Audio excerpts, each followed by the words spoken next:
Muy buena tarde. Regresamos al primer coloquio de educación virtual de la UAM en la unidad de Iztapalapa. Tenemos el orgullo de tener aquí a la doctora Angélica Buendía Espinosa. Nos va a presentar su ponencia, la situación pospandemia en las universidades públicas mexicanas. La doctora Angélica Buendía es doctora en Ciencias Sociales del área de Sociedad y Educación, maestra en Economía y Gestión del Cambio Tecnológico. Ingresó a la UAM Unidad Coajimalpa en enero del 2017 y actualmente es profesora investigadora titular C de tiempo completo en el Departamento de Producción Económica de la Unidad Xochimilco de nuestra universidad, donde actualmente está frente del mismo departamento. Es coordinadora general del Laboratorio de Análisis Institucional del Sistema Universitario Mexicano, la ISUM, por sus siglas. Fue presidenta del Consejo Mexicano de Investigación Educativa, COMIE, y es miembro del Sistema Nacional de Investigadores en el nivel 2. Recientemente ha sido designada como miembro de la Comisión Dictaminadora del Área 6 de Ciencias Sociales del SNI. Sus líneas de investigación son procesos de institucionalización y cambio en la educación superior, análisis institucional del sistema universitario mexicano, estudio y análisis comparado de las políticas públicas en la educación superior pública y privada. Derivado de sus investigaciones, ha realizado más de un centenar de publicaciones entre libros, capítulos de libros y artículos especializados en editoriales y revistas de reconocido prestigio. Participa en redes nacionales y extranjeras, producto de su trabajo de investigación. Bienvenida, doctora Angélica Buendía, es un placer tenerla y comenzamos con su ponencia. Pues muchísimas gracias, buenas tardes a todas y todos quienes han seguido la transmisión de este primer coloquio de educación virtual en la UAM 2021. Agradezco primeramente al doctor Rodrigo Díaz y a los organizadores del evento por considerarme para compartir con ustedes hoy algunas reflexiones sobre qué estamos viviendo, cómo lo estamos viviendo y qué es lo que en mi opinión pues estaremos y seguiremos enfrentando como universidades públicas. Primero, justo eso, decir que hace un año, recuerdo muy bien que también el doctor Rodrigo Díaz me hizo la invitación a participar en un evento para un poco reflexionar sobre lo que estábamos viviendo y lo que estábamos pasando. Ha pasado más de un año de eso y seguramente ya lo han dicho en la mañana, no somos los mismos en ningún sentido. Yo he seguido la transmisión de la mañana y he notado en todas las ponencias y en todas las participaciones algo que me parece fundamental, que ha sido revivificar el humanismo de la educación y el humanismo para la educación. Y eso tiene que ver pues con lo que se ha señalado sobre cómo vamos a retornar o si algún día vamos a retornar a nuestros espacios presenciales de la universidad, porque preocupa, ¿verdad? Preocupa y se pone en primer término la salud mental, emocional. He observado y creo que todos hemos compartido esta idea de que la educación retoma una vertiente humanista muy importante, ¿no? Por las condiciones en que estamos pensando que vamos a regresar, por la seguridad, sobre todo la seguridad en términos de salud, la seguridad no solo física, sino mental, emocional de la comunidad universitaria, de las comunidades universitarias. A mí me alegra mucho porque efectivamente no somos los mismos del año pasado. Particularmente yo perdí a mi madre en la pandemia y eso nos coloca hoy en un sentido distinto a las comunidades universitarias. Entonces, bueno, vamos a tratar de entender o tratar de mirar desde una mirada personal, disculpen la que reitere, desde cómo a mí me parece que estamos viviendo. Lo que me parece, primero de lo que yo quiero partir es, primero, pensar que no estamos todavía en la pospandemia y quizá el término pospandemia ha sido mal utilizado. No vamos a llegar a la pospandemia, creo que pues pronto, ¿no? En la mañana decían, es una cosa con la que hay que aprender a vivir y pues no hay tal pospandemia. Lo que sí es que tenemos una realidad prepandemia, que son sobre los puntos que hoy queremos reflexionar, que estamos viviendo y experimentando muchas cosas durante la pandemia en términos de la universidad, por supuesto, de la vida en general, de la vida social en personal, personal, colectiva, individual, pero en particular lo que nos interesa, nuestro objeto de investigación, las universidades, bueno, pues están pasando o han pasado cosas. Y una pregunta que yo leí en un libro que ha sido para mí muy importante en términos de mi investigación y de mi proyecto, de la mirada que tengo yo del proyecto de universidad o de universidades, es cómo pensar a la Universidad de México hoy. Un libro que surgió precisamente en la UAM Iztapalapa del doctor Eduardo Ibarra Colado, y que en términos de los estudios sobre la universidad y la educación superior es fundamental para quienes nos dedicamos a esto. Bueno, lo primero es cómo estábamos, qué pasaba en la prepandemia, rápidamente, o sea, cómo estábamos. Y puse una cita al principio sobre la cruel pedagogía del virus, ¿no? De Boaventura de Sousa Santos, para señalar precisamente que si la normalidad de la que hemos hablado es lo que queremos o ahí queremos regresar. Entonces, particularmente la educación superior en el mundo tiene o ha atravesado por y está enfrentando muchas tendencias, pero particularmente las universidades públicas mexicanas. ¿Qué pasaba con ellas en la pre-pandemia o en un estado antes de la aparición de la pandemia? Primero, que efectivamente lo que enfrentaban era un contexto en el país y en sus regiones en diferentes, digamos, niveles, ¿no? Pero enfrentaban la desigualdad, las desigualdades cruzadas, caracterizadas por desigualdad de género, de raza, de etnia, de capacidades diferentes, de socioeconómicas, y llamamos desigualdades cruzadas a que generalmente pues las desigualdades se pueden, ¿verdad? Se pueden profundizar en una sola persona. Una persona puede sufrir por, digamos, discriminación o exclusión o desigualdad por su género, por su raza, por su etnia y por su condición socioeconómica, todo junto, ¿no? Igualmente, y eso era un contexto nacional que estábamos viviendo, ese no viene con la pandemia, sino se intensifica. Igualmente estábamos viviendo cambios institucionales fundamentales, como la Ley General de Educación, que se aprobó el año pasado ya con pandemia. Seguimos discutiendo la Ley General de Ciencias Humanidades, Tecnología e Innovación, y el reglamento del SNI, que para las universidades públicas era algo muy importante. En general, en la ley, pues hay cambios relevantes a los que la universidad va a enfrentar, pues ya en este periodo, ya con una condición distinta. Y por supuesto también hemos estado enfrentando una concepción gubernamental y una gubernamentalidad sobre las universidades públicas y los impactos sociales de las funciones sustantivas que hacemos, que significa que se han cuestionado profundamente desde las posiciones, algunas posiciones gubernamentales, si lo que hacemos realmente tiene un impacto social, ¿no? Dentro, ¿verdad? O entre las universidades públicas mexicanas, si nosotros las contabilizamos, más o menos tenemos las que gozan de autonomía, tenemos 41 por su condición constitucional. ¿Y qué pasaba entre ellas? Pues que también son muy diversas, ¿verdad? La desigualdad y la diversidad es una característica que se evidencia en sus brechas institucionales en materia económica y académica entre unas y otras, las condiciones desiguales de los estudiantes, las condiciones desiguales de sus profesores, por ejemplo, entre los de tiempo completo y los profesores de asignatura, donde hay un debate bien interesante. El tema de cobertura con equidad, que por cierto la ley nos coloca hoy la obligatoriedad, bueno, desde la reforma del artículo 3º constitucional, pero particularmente el asunto de la obligatoriedad y gratuidad para las autónomas, que les está pidiendo que pues revisen hasta dónde podemos nosotros contribuir con el tema, el desarrollo desigual en niveles y modalidades en que se parte la oferta educativa, ¿no? Hoy se imparte preeminentemente en la modalidad virtual o no presencial o a distancia, pero esto es muy variado entre las universidades. La inclusión, exclusión y marginación de los estudiantes a través de los modelos de ingreso, permanencia y egreso que dominan o que se dominan por la meritocracia, también un concepto en boga, y la calidad desigual de la oferta educativa que ha permeado desde hace por lo menos 2 décadas por el asunto de la evaluación y acreditación, pero que se ha cuestionado también, ¿no? Igualmente, pues tenemos un sistema bastante complicado, ¿no? En el caso de las universidades, 10 universidades en crisis permanente y la aparición de nuevas, y por supuesto la presencia de la educación superior. Y también un asunto de financiamiento insuficiente lo hemos tenido, lo que les estoy diciendo desde antes, que ahora se intensificó en algunos casos con recortes, etcétera, los impactos de la vinculación, que ya les comentaba, la responsabilidad social. Ya existía un sistema nacional de educación a distancia que coloca hoy a las universidades públicas frente al reto de cómo continuarlo y formar parte en alguna medida de ese sistema que tenía concentrado la SEP.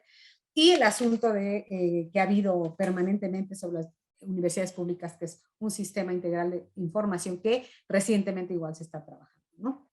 Ahora, si nosotros, esa era como el contexto, discúlpenme la rapidez, quiero centrarme más en esto, pero lo que quiero decir es que lo que estamos viviendo no es nuevo, y lo que voy a platicar ahora es un poco cómo lo hemos vivido, qué estamos viviendo, qué hemos experimentado durante la pandemia y qué cosas digamos, se han colocado en el debate y nos han hecho actuar, ¿no? A veces sin proponérnoslos en un sentido y otras con unas acciones más coordinadas y orientadas. ¿Cuáles han sido los efectos negativos de la pandemia, de lo que hemos vivido? Primero es esto que les platicaba, se han intensificado las desigualdades y asimetrías para enfrentar y adaptarse al contexto de la pandemia, ¿no? Entonces, estudiantes, profesores, instituciones son más desiguales hoy. Aquellas que tenían ciertos recursos los han capitalizado, los han puesto a jugar, los han integrado, y aquellas que no siguen sufriendo de cierta, pues digamos, de ciertas exclusiones y de problemas con los estudiantes y con los profesores por falta de conectividad, por condiciones de los profesores, etcétera, ¿no? También las universidades han vivido crisis económica y recortes presupuestales o reservas, ¿verdad? Nosotros lo sabemos bien. Estoy hablando en general, en algunos casos trataré de vincular el caso de la UAM, pero con mayor intensificación para algunas universidades, ¿no? Hubo universidades que no tuvieron recortes, la nuestra lo tuvo, y eso pues va teniendo implicaciones en el desarrollo de nuestras funciones, porque además se asume que como no estamos presencialmente en la universidad, generamos ahorros, y hay que ver de qué manera esos ahorros, ¿no? Aún con los recortes, son capitalizados para fortalecer qué cosas, qué tipo de decisiones están tomando. Igualmente hemos tenido efectos en cuanto a los procesos de adaptación, pero no de educación virtual planeada y organizada, salvo instituciones que tenían experiencias muy sólidas, pues en ese caso sí, ¿verdad? Pero no siempre.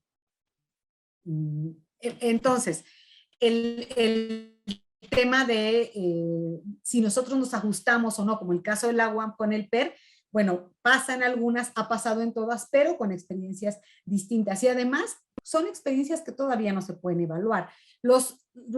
Digamos, los efectos de la educación que estemos teniendo, los rezagos de aprendizaje, los positivos, los negativos, todavía falta tiempo para valorarlos en su justa dimensión, ¿no? Igualmente, hemos tenido adaptaciones y efectos diversos en función de las diferencias disciplinares y cambios inminentes en las profesiones. Es evidente que aquellas disciplinas donde el asunto tiene que ver con escenarios de práctica, lo hemos discutido hasta el cansancio en otros espacios, y ustedes lo saben, bueno, pues tiene efectos que no son tan positivos, ¿no? O sea, hablamos de adaptarnos, hablamos de cómo transitamos de un modelo educativo como el que teníamos a otro, porque ya la tecnología nos invadió y porque ya no podemos escapar a ella, pero evidentemente que hay que valorar qué disciplinas y qué profesiones realmente van a poder tener un proceso de adaptación que sea más coherente con sus perfiles, y no pensar que podemos hacer una transición inmediata o que podemos todo moverlo hacia un solo modelo, ¿no?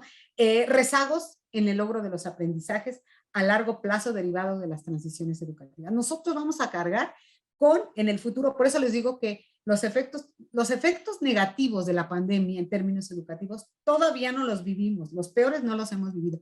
Nosotros vamos a recibir a los niños y a las niñas que se están educando ahorita en la básica y en el bachillerato, o sea, lo que sería la educación obligatoria, los vamos a recibir dentro de, imagínense ustedes cuántas generaciones, dentro de varios años.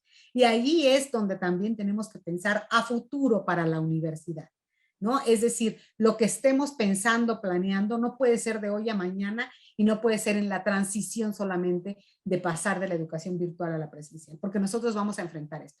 Y también porque no podemos medir todavía el rezago en los logros de aprendizaje de nuestros propios estudiantes, de nuestros egresados, ¿no? Lo otro es que también la pandemia, bueno, pues mostró los efectos más perversos de los esquemas de estímulos que privan en las universidades públicas, ¿no?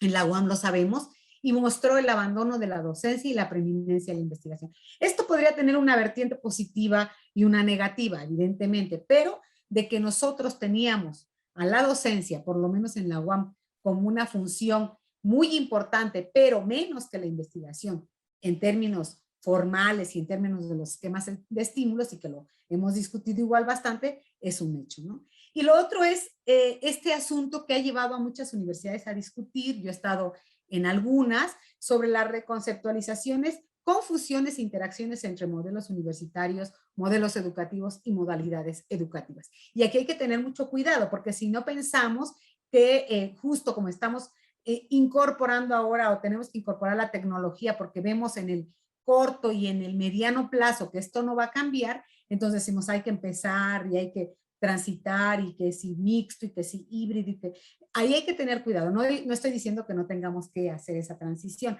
pero hay que tener cuidado en no perder nuestro modelo universitario, en no confundirnos en cuál es el sentido del modelo educativo en términos conceptuales de diseño, en términos pedagógicos, digamos, y cuál va a ser la posibilidad de modalidades educativas y en qué disciplinas, ¿no? Igualmente, la pandemia mostró y evidenció viejos problemas y asimetrías en la docencia presencial. O sea, no quiero decir, lo que quiero decir con esto, perdón, es que el asunto de la formación docente es un viejo problema en la universidad. ¿Por qué? Porque como todos somos expertos, ¿verdad? Todos somos muy buenos en lo que hacemos. Muchos pensamos que no necesitamos nunca y siempre pensamos que la pedagogía era como un adorno y que la formación docente era un adorno y una política y una cosa que venía no sé de dónde.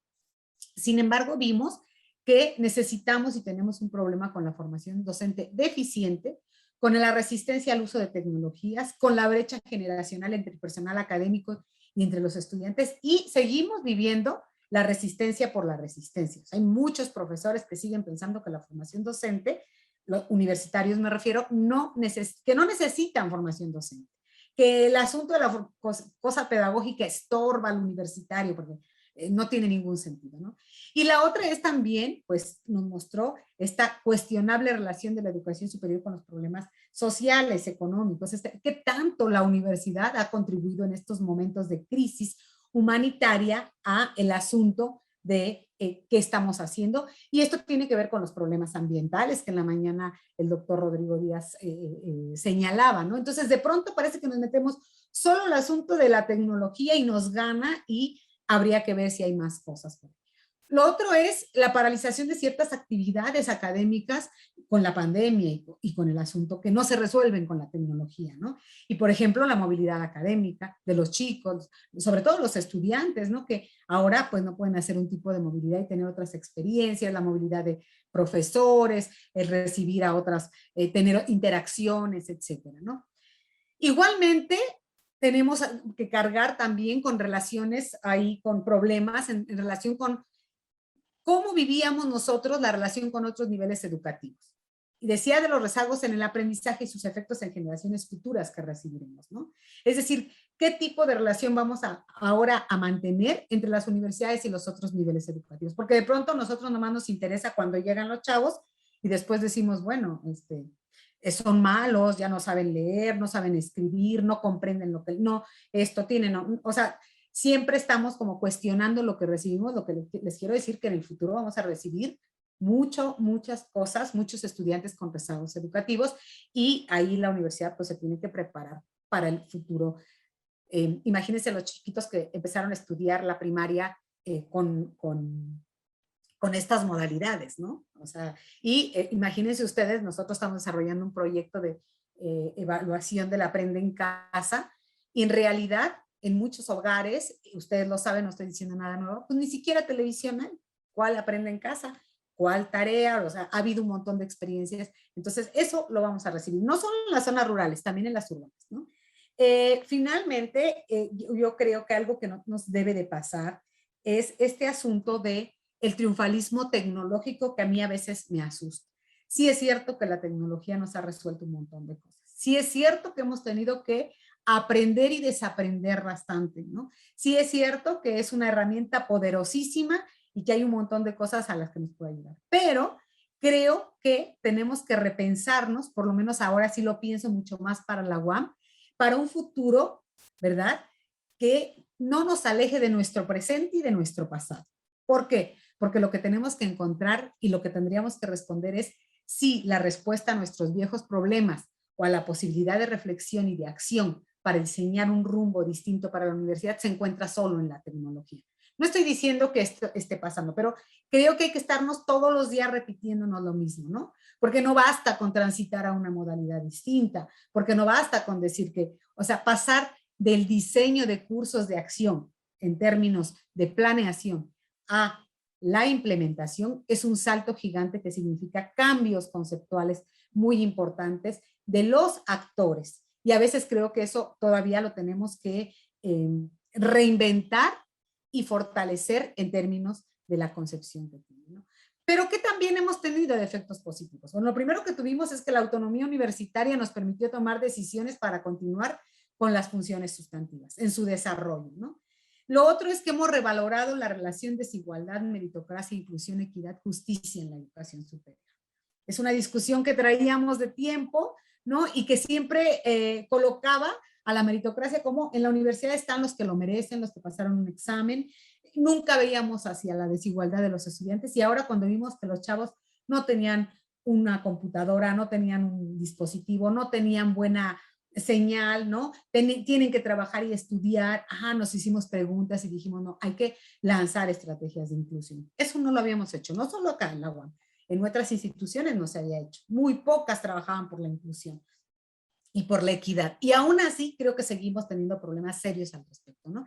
Y eso tiene que ver pues con una atención a la diversidad de las y los estudiantes, con una cosa que teóricamente ha trabajado un colega francés sobre una justicia educativa que se refleje en las aulas y que genere aulas más justas, porque nosotros estábamos metidos en la meritocracia. Aquí pasa el que sabe sin pensar nada que tenga que ver. Y hoy nos preocupa la salud emocional, mental, el chavo, se le murieron los papás, están enfermos, ¿qué pasa? ¿Ven? Entonces creo que eso pues es positivo, porque ahora a eso me refería cuando digo recobramos el sentido humanista de la educación y esto es una discusión teórica y empírica fuerte desde hace tiempo. También revaloramos la docencia, su evaluación y la necesidad de su mejora permanente. ¿Verdad? No es cierto que todos lo sabíamos los universitarios con respecto a nuestras prácticas docentes, nuestras formas de evaluar, nuestras formas de interactuar con los estudiantes, de generar ambientes de aprendizaje más positivos. Y eso llevó a un reconocimiento de la pedagogía, una disciplina muchas veces despreciada por el universitario, ¿no? Que contribuye al fortalecimiento de la docencia en términos de sus concepciones. Allí se nutren las concepciones teóricas de los modelos educativos, del diseño curricular, de la formación docente, y eso ha llevado a reflexiones muy importantes en las universidades, ¿no? Igualmente, entonces, en ese sentido, por ejemplo, de acudir a la pedagogía como una disciplina fundamental para conformar una función docente sólida en relación con las otras dos, con la investigación y la difusión, ¿verdad? De actualizar nuestros planes y programas de estudio frente a los retos y cambios inminentes en las profesiones. Eso creo que ya lo tenemos claro. Nosotros en la UAM también tenemos un problema serio ahí, ¿no? No es que no ocurra la actualización, pero tenemos problemas que ahora no vamos a discutir y que si bien ocurre en la práctica, a veces la formalización queda lejana de lo mismo. Y también que le hemos dado un mayor significado a las herramientas digitales en los procesos de enseñanza-aprendizaje. Un poco recurriendo a este asunto de las asimetrías en su uso, por lo menos hoy todo el mundo sabe que al menos conectarse a un Zoom, pues ya hay que aprender, ¿no? Lo otro es que también llevó a las instituciones, yo escuchaba en la mañana las ponencias y decían, se ha fortalecido la relación, vinculación, interacción, universidad-sociedad, ¿no? Esta discusión de la responsabilidad social, por ejemplo, la responsabilidad que tiene la universidad con el medio ambiente o todas las universidades que generaron estrategias de producir cubrebocas, estar atendiendo los procesos de vacunación, toda esta interacción que ya la hacíamos se fortaleció. Y vio que la universidad tiene que estar más cercana a su sociedad, que no somos la Torre de Marfil, o que por lo menos esa Torre de Marfil no puede mantenerse alejada, ¿no?, del centro de sus preocupaciones. Igualmente, creo que fue positivo y es positivo la capacidad de cambio, adaptación y digitalización de la gestión institucional. Muchos procesos que no habíamos logrado digitalizar hoy son una realidad y eso creo que llegó para quedarse. Y esto que les decía de una promoción, de una visión humanista de la educación, como proceso de transformación individual y colectivo, que estaba muy perdido en el asunto de la meritocracia. La meritocracia ha ayudado lo suficiente a legitimar la desigualdad en la educación. No solamente en la educación superior, pero sí mucho por la cobertura que tenemos a nivel nacional, ¿no? Un 40%. Entonces, ¿cómo legitimamos que solo el 40% está en la educación superior? Bueno, como no podemos decir que no nos alcanzan los recursos para meter más, decimos porque son los que lo merecen, los que tienen los méritos, los que pasaron el examen. Los demás chavos no lo merecen. No sé cuál es la diferencia entre un muchacho que saca 100 aciertos y 101 y que se queda el de 101 y el de 100 no, pero lo que se le ha hecho creer a los jóvenes es que si tú sacaste 100 no mereces entrar a la universidad. Entonces, creo que hay que reavivar y fortalecer mucho más esta visión humanista de la educación y cambiar en todas las universidades esta idea meritocrática del acceso y la permanencia en la educación superior. Y después también es mucho el asunto de las transiciones, adaptaciones, revitalizaciones y o materializaciones de los modelos educativos universitarios. Que yo insisto, hay que hacerlo en función del pasado y del presente de las universidades. Es decir, no podemos nosotros seguir pensando que digamos que los modelos educativos son totalmente nuevos. No estoy diciendo que no. Lo que yo vi en la mañana, por ejemplo, con el tema de Iztapalapa es que si ustedes leen la ley orgánica y leen la legislación universitaria, todo lo que las colegas muy claramente colocaron en blanco y negro es lo que dice nuestra legislación universitaria. Es que la UAM fue pensada para impartir modalidad a distancia o semipresencial. Es que la UAM tenía todo este asunto del pensamiento crítico. Es que la UAM tenía esto, ahí estaba todo. Entonces, qué bueno que esto sea una oportunidad de revitalizar y decir, hoy queremos tener un modelo educativo, queremos formalizarlo porque ya lo teníamos. Y está pasando en muchas universidades. Entonces hay que regresar a nuestro mito fundacional y ver cómo no es que estuviéramos, no es que no lo tuviéramos, ahí estaba, pero bueno, la pandemia nos dio oportunidad de mirarlo, ¿no? ¿Cómo pensar para cerrar a la Universidad de México? Si ustedes o si nosotros nos hacemos esta pregunta o nos hubiésemos hecho esta pregunta en los 90s, yo quiero decirles que muchas de las cosas de las que estamos diciendo en los 90s, pero sobre todo a finales de los 90s, entre los 2000, la última década de los 90s y toda la primera década 2000, 2010, fue justo lo que hoy estamos diciendo que hay que hacer. Hay que pensar en cómo incorporar las tecnologías. Hay que pensar en cómo retamos o cómo enfrentamos el reto de la tragedia y de la emergencia ambiental.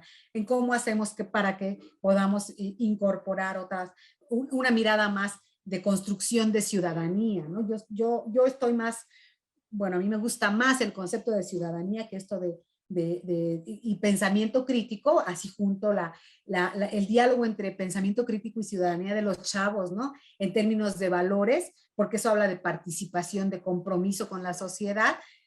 ¿Cómo pensamos esto? Entonces, yo digo, bueno, pues, ¿cómo pensar la Universidad de México hoy? Pues estamos recuperando algunos viejos discursos, algunos viejos problemas que hoy nos están obligando a actuar de una manera más rápida. Primero es que no estamos en la pospandemia. Seguimos en un proceso de adaptación, adopción al cambio que nos impuso el entorno, ¿verdad? Porque si fuera la pospandemia, algo post es que lo otro ya pasó. La pandemia no ha pasado, ahorita tenemos un nivel de contagios elevadísimo, ¿no? Entonces no estamos en la pospandemia, todavía no llegamos y yo creo que la pospandemia no va a existir. Lo que va a existir es un nuevo o un escenario renovado de problemas pero también de cambios. Y entonces estamos en ese proceso de adaptación, adopción, y queremos hacer, ¿no? Entonces, estamos entre la contingencia y el cambio de políticas. Todo lo que hoy se discutió en la mañana, y creo que mañana mismo habrá charlas muy interesantes, más centradas, por ejemplo, en la enseñanza, aprendizaje, etcétera. Pero estamos entre la contingencia permanente y el cambio de políticas, estrategias y acciones. Estamos entre el hacer y el pensar qué hacemos, o si lo que estamos haciendo está bien hecho. ¿Sabe? No nos ha dado la vida, ni el tiempo, ni el momento para decir, mira, planeo y ahora, no. Y creo que en general así pasa en las universidades, pero estamos entre el hacer y el pensar y entre el vivir el presente, diseñar un futuro que es incierto, ya no tanto como hace un año, pero que será diferente. Y ahí necesitamos diseñar ese futuro en función de lo que hemos logrado en el pasado, de reconocer muy claramente nuestros problemas y de pensar que lo que hemos hecho en este último año con tantas experiencias y aprendizajes acumulados y también de desaprender cosas que nos habían ya prácticamente colocado en una situación de no cambio, podemos hacerlo, ¿no? Entonces ya tenemos como un panorama más claro, por lo menos de que el cambio o de que el entorno no va a cambiar pronto, ¿no? Y eso ya es bastante. Entonces, estamos también en un proceso de normalización, formalización de las estructuras, procesos y prácticas que vimos surgir a causa de la pandemia. hemos reflexionado, hemos hablado, hemos dicho que hemos aprendido, que hemos mejorado, que tenemos que mejorar en la docencia. También nos falta valorar cuáles son los efectos en la investigación, qué ha pasado con la difusión. Nos hemos centrado mucho en la docencia porque el entorno así lo demandaba, pero hay que pensar también en evaluar qué ha pasado con la investigación en las universidades, qué ha pasado con la difusión, particularmente en la UAM, cómo afectó toda la pandemia a las tres funciones en su coordinación, ¿no? Tenemos hoy elementos, me parece, y valoraciones considerables para impulsar el cambio planeado, entre comillas, pero sin querer reinventarnos del todo. Yo digo que hay que volver a mirar, ahí están nuestros problemas, que tenemos un contexto, que tenemos ya, digamos, hay cosas que ya tenemos y que desde ahí tenemos que repensarnos, ¿no?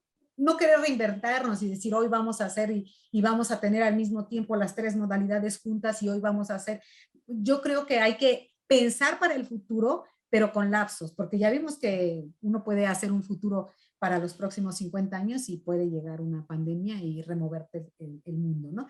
Tenemos un pasado con sus problemas que hoy están más presentes que nunca y que se han intensificado o modificado, pero lo reconocemos y eso es bastante. Necesitamos no perder el ritmo del cambio, pero debe ser con rumbo. En medio de toda esta incertidumbre en la que estamos, yo creo que no podemos darnos el lujo de lo que ha pasado en el pasado, valga la redundancia. No podemos volver a caer en la simulación. No podemos volver a decir que lo que estamos haciendo está muy bien hecho y que por tanto esa simulación puede dañar muchísimo a la educación superior mexicana, ¿no? No podemos volver a decir que, digamos, seguir en los discursos, en los viejos discursos de es que sí, es que tenemos que seguir evaluando, es que tenemos que seguir acreditando los programas, es que no, es que tenemos que repensarnos distinto, pero Doctora, si puede ¿no? ir concluyendo, por favor. Voy cerrando, voy por la última. Sí, por favor. Justo sí, gracias. Entonces, en esta lógica de un cambio planeado, entre comillas, como ustedes lo vieron, con estos elementos que yo pongo a discusión de todos ustedes, por supuesto, es que tenemos que reconocer, decía un colega, Adriana Costa de la Universidad de Guadalajara, ¿verdad? Que así como vivimos en el 90, algo que dijo Gilberto Guevara Niebla, la catástrofe silenciosa de la educación, parece que hoy estamos frente a una. Y por eso creo que tenemos que recuperar nuestro pasado, pensar en el presente y en un futuro, ¿no?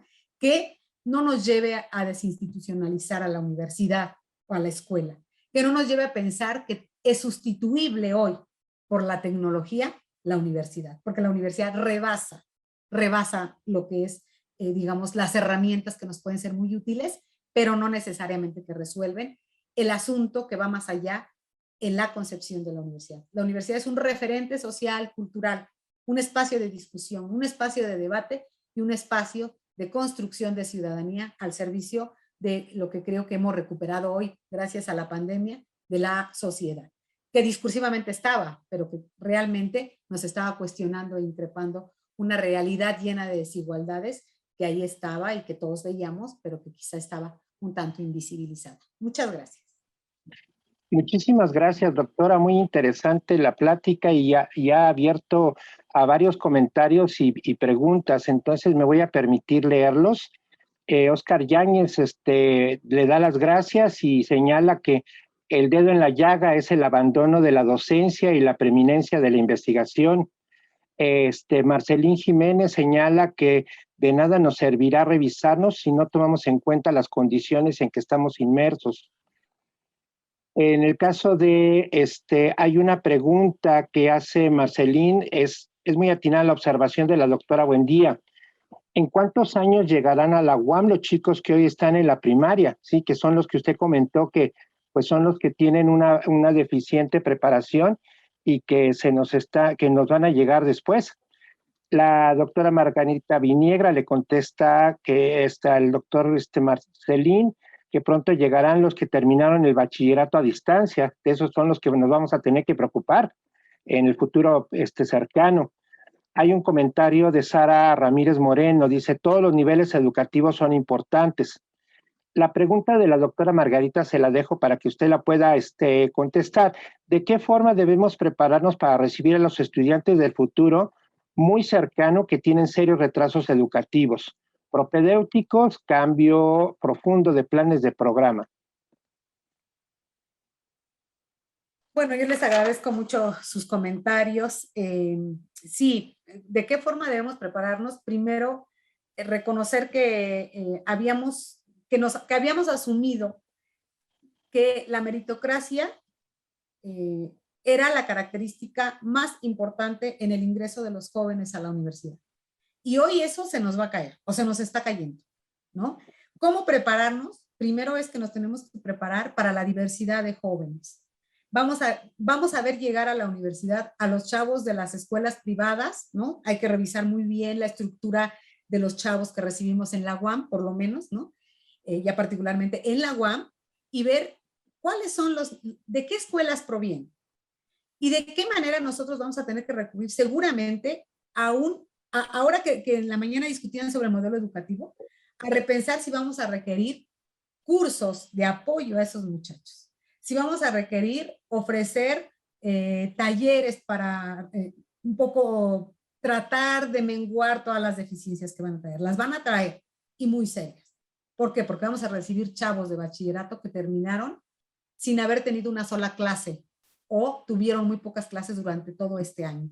Vamos a recibir muchachos que estuvieron en una escuela privada y entonces que vienen mucho mejor preparados. ¿Ven? Otra vez, me parece que el problema es que se va a intensificar la desigualdad y las aulas van a ser más desiguales que nunca. Entonces, ¿cómo? Pues tenemos que aprender a reconocer la diversidad. Y tenemos, no convertirnos, me han preguntado si yo pienso que reconocer la diversidad y hacer aulas justas tiene que ver con que nos volvamos barcos, ¿no? Lo que un profesor barco, no. Pero lo que sí podemos hacer es saber que las cosas no están bien y que nos toca a nosotros lidiar y nos va a tocar por muchos años en este nivel educativo, que es, digamos, el último de la escolarización obligatoria en México, ¿no? La educación superior ya es obligatoria, que nos va a tocar lidiar con ello. Y entonces necesitamos más formación docente, mejor, y ahí yo creo que por eso ojalá que pronto podamos volver escalonadamente con seguridad y todo, porque creo que ahí la interacción humana se vuelve fundamental. Aquí hay otra pregunta que está relacionada con esto. ¿Qué opina la expositora de tender puentes con el sistema de bachillerato? Me parece fundamental. No los hemos tendido. O sea, digamos, los puentes, por ejemplo, nosotros, si ustedes saben que la UAM tiene en su ley orgánica la posibilidad de incorporar al bachillerato o de incorporar escuelas de educación superior privadas, ¿no? Como la UNAM. Nosotros no lo tenemos. ¿Por qué? Bueno, es una discusión muy de una toma de decisiones, digamos, de otro nivel, pero ahí está la posibilidad. Pero ni siquiera tenemos, o sea, ni siquiera sabemos, bueno, no estoy diciendo que no lo sepamos, ¿qué hacemos para acercarnos, para saber de dónde vienen la mayoría de nuestros alumnos? Trabajamos con esas escuelas. Nosotros como profesores estamos dispuestos a ir a las preparatorias o a los bachilleratos, a platicar con sus profesores, a ofrecer cursos que no nos paguen, a decirles, miren, o sea, ¿qué hacemos? ¿Qué estrategias a propósito? Hay iniciativas individuales, sí, pero ¿qué estrategias a propósito en la universidad se ha planteado para decir cómo nos acercamos al nivel bachillerato? Y en este momento a mí me parece crucial, ¿no? Ahorita ya deberíamos de tener, me parece a mí, y decir, miren, tenemos estas escuelas de donde proviene la mayoría de la matrícula. Vamos, ¿qué hicieron ellos con su educación virtual este año? Para un poco apoyarlos, porque vamos a seguir recibiendo muchachos de ahí el próximo año y el próximo y el próximo, ¿no? Por lo menos, no sé, 2 generaciones más que se hayan formado solo en la virtualidad. ¿Qué hacemos para ayudarlos? ¿A qué estamos dispuestos? Y aquí sí me refiero solo a la UAM. ¿A qué estamos dispuestos para poder apoyar esa transición educativa? Le voy a leer 2 comentarios y después continúo con las preguntas. Javier Rodríguez menciona, pues muy de acuerdo con lo que la doctora Buendía nos expone y recuerda. Se trata de darnos en el momento de revisar, valorar y resolver con mucha capacidad de autocrítica y aceptar realidades. Otro comentario de Nancy Martín, es importante la revaloración de la docencia por parte de la UAM. Pregunta Eleuterio Castaño Tostado, en relación con la enseñanza-aprendizaje a distancia, ¿qué han aprendido los alumnos durante la pandemia? Bueno, No sé si... Javier, muchas gracias, Javier. Un gusto saludarte. Bueno, sí, ¿qué han aprendido los muchachos? Tenemos 2 momentos para definir los aprendizajes, ¿no? Lo primero es lo que el profesor define. El profesor dice si el chavo no aprendió, aprendió y aprueba o no aprueba un curso y aprueba con un número que dice que medio aprendió, mal aprendió y aprendió muy bien, ¿no? Esas son la evaluación que el profesor hace. ¿Quién más valora los aprendizajes logrados en la universidad?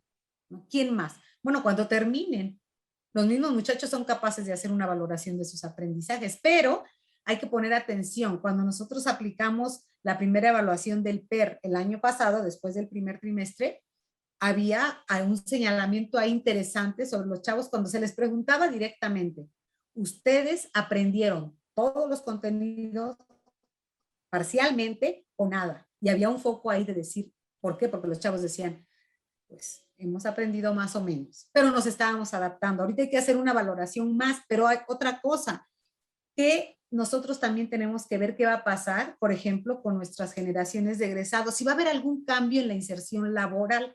No estoy diciendo que nosotros formemos para el mercado laboral, que no se confunda el asunto, pero el tema es que hay algo afuera que nos va a hablar también de los logros de los aprendizajes de los chavos, ¿no?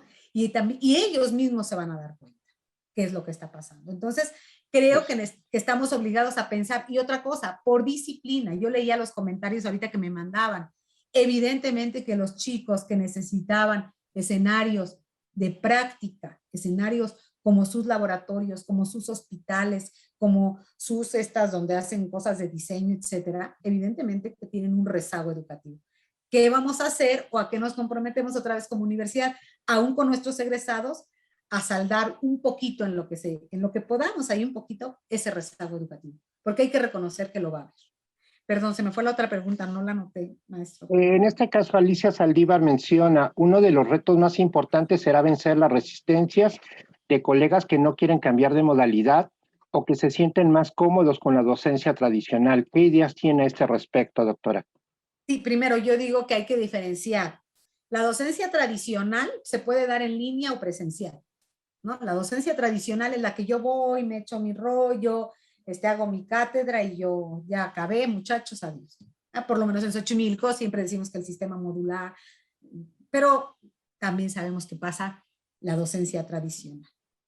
La docencia mediada por tecnología es otra cosa, ¿no? Y sí hay resistencia.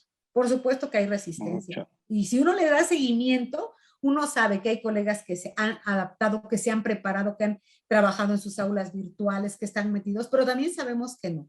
Y creo yo que como siempre hay que ser muy críticos, es decir, ¿cómo le entramos a donde tenemos las deficiencias? ¿No? Es un poco como el efecto Mateo.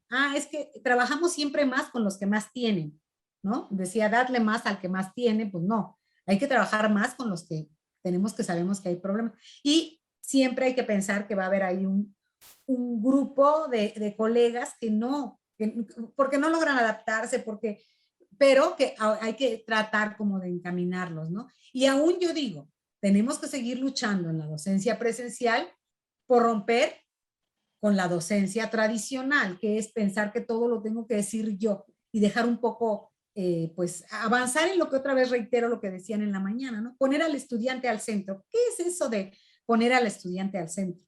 ¿Qué es el constructivismo? ¿Qué es realmente colocar al estudiante como el actor principal del proceso de enseñanza-aprendizaje? ¿No? Me parece. Gracias. Hay otra pregunta de Luis Lara Zompanzi. Dice, ¿qué tan importante es la interacción al 100%, supongo que es de las instituciones de educación superior, de la IES, con el entorno?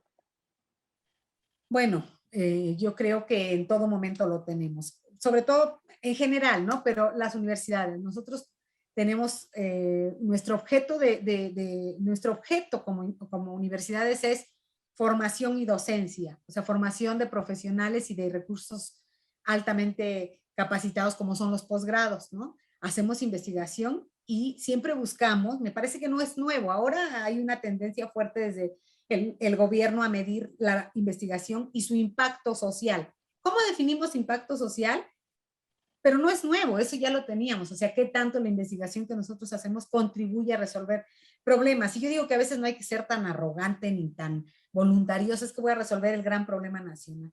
Creo que a veces tenemos el problema aquí enfrente, adentro de la propia universidad, y no lo resolvemos, ¿no? Pienso un poco en el asunto del medio ambiente. O sea, si seguimos promoviendo el uso del papel y seguimos promoviendo ciertas prácticas que sabemos que deterioran el medio ambiente, pues entonces, aunque hagamos miles de investigaciones para saber, pues no, ¿verdad? Entonces, sí, yo creo que hay que fortalecer nuestra relación y buscar estar mucho más cercanos de los grupos y sobre todo los grupos vulnerables que rodean a la Claro. universidad.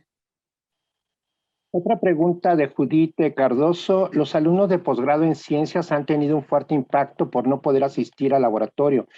¿Qué sugiere usted para esos casos? Bueno, yo en términos muy prácticos, yo creo que se tendrían que negociar, así tal cual, negociar procesos de ampliación de su formación, tiempos de ampliación, es decir, darles un año más, porque yo sé, o sea, en este caso de verdad, que yo creo que es muy importante darles más tiempo, a lo mejor a todos los tutores me van a odiar o todos los asesores de posgrado, ¿no? Pero creo que en esos casos sí es necesario ampliar los tiempos del desarrollo del posgrado y negociar a nivel institucional con el CONACYT para decir, mira, en estos casos ellos no pudieron hacer experimentos, no pudieron darle seguimiento. No, no, es que si no, yo lo que decía al final era, es que si no vamos a simular por cumplir con los indicadores de calidad. Ah, mira, los titulé en tiempo, ah, mira, todos. No importó la pandemia, o sea, no, no estamos en este momento para eso. Estamos para buscar y promover acciones que no deterioren más la calidad de la educación. Sí. Digo, en este caso, pues lo estamos viviendo con los alumnos de ciencias básicas y ciencias biológicas, y la presión viene de fuera, viene precisamente porque les quitan las becas y ya entonces no tendrían forma de sustentarse. Entonces, eso sí tendría que actuar la institución de esa manera. Voy a Claro. leer otra pregunta, es de Aida Suárez. La doctora toca un tema importante, que es la participación de los docentes en la formación. ¿Cómo incentivar este tema? ¿Es posible? Miren, yo por lo menos otra vez desde la práctica, ¿no? Pero digo, creo que sí, es muy difícil que los colegas todos entren al mismo, perdónenme, al mismo riel, ¿no? Y que todos vayamos, no, no, no, porque si no, no fuera la universidad. Entonces, sí, pero yo creo que sí se puede y sobre todo creo que lo que más nos funciona es tratar de compartir entre pares, ¿no? O sea, a mí me gusta mucho y por lo menos en el departamento en el que ahora soy responsable, he tratado de promover mucho el diálogo entre pares. O sea, ¿qué te funciona a ti como colega para tus clases, para qué plataformas estás usando, que un poco promover esta comunicación entre pares para que realmente podamos compartir experiencias y aprendizajes. Lo más difícil para el ser humano es desaprender. No sé si ustedes estén de acuerdo conmigo. Pero desaprender nos cuesta mucho. Es que yo siempre lo he hecho así, porque lo que decía ahorita la colega, ¿no? Los maestros que se resisten y que ellos prefieren la docencia tradicional. No, es que nos cuesta mucho desaprender y hacer entender a la gente que esto nos cambió la vida, pero que no significa que ya no vamos a tener, digamos, que hemos perdido nuestra naturaleza universitaria, sino que estamos en este proceso de adaptación que nos ha generado cambios y que queremos y debemos cambiar, pero que tenemos que cuidar también la solidez que nos vio nacer, ¿no? Entonces es un poco complicado, pero creo que en la práctica lo que más funciona es entre pares. Alguien te puede venir a decir que la mejor plataforma es aquella, pero si nadie la ha usado, pues te dirán eso, pero nadie te va a convencer de lo contrario. Entonces, el diálogo entre pares a mí sí me parece fundamental. Lo hemos experimentado y creo que funciona. Tenemos tiempo solamente para una pregunta más y un comentario. Verónica Medina pregunta, ¿se ha hecho algo de eso en la UAM Xochimilco? Y el Ah, comentario es de Luis Lara, donde dice, apliquemos la sustentabilidad y la sostenibilidad.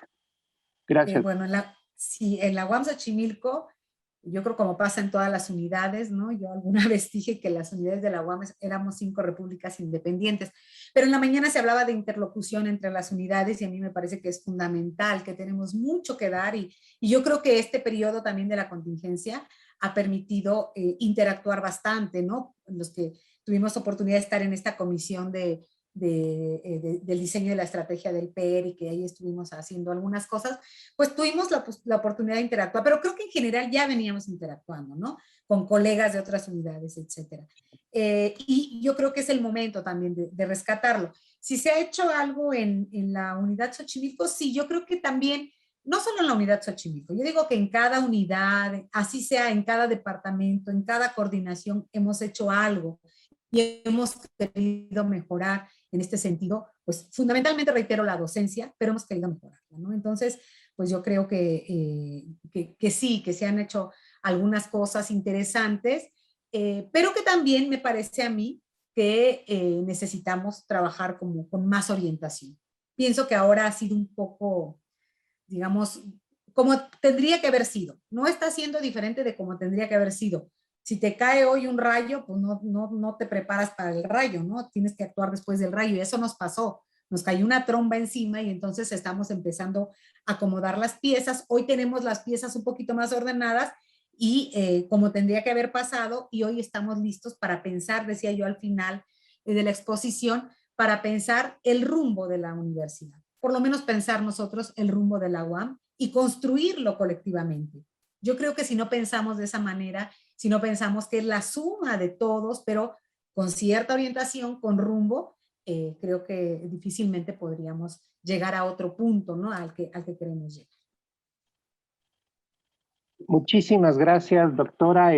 Pues se nos ha terminado el tiempo.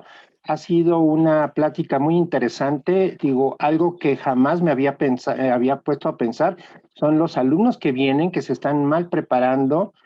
Toda la desigualdad que usted mencionó al principio de su plática, tanto de lo que está de la preparación de nuestro sistema educativo como dentro de la universidad, todo eso son cosas que tenemos que reflexionar y que es un problema muy complejo. Pues los invitamos a la siguiente ponencia y les damos un fuerte agradecimiento a la doctora Buendía, ¿sí? Y muchísimas gracias. Que tenga buen día. Gracias. Un Gracias. gusto estar con ustedes. Muchas gracias por la invitación. Buena tarde para todos. Buena tarde. Buena tarde.